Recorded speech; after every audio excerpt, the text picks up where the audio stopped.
yurttaşlarım, az zamanda çok ve büyük işler yaptık. Bu işlerin en büyüğü Türkiye Cumhuriyeti'dir.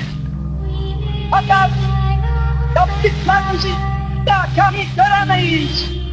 Çünkü daha çok ve daha büyük işler yapmak mecburiyet lazım değil.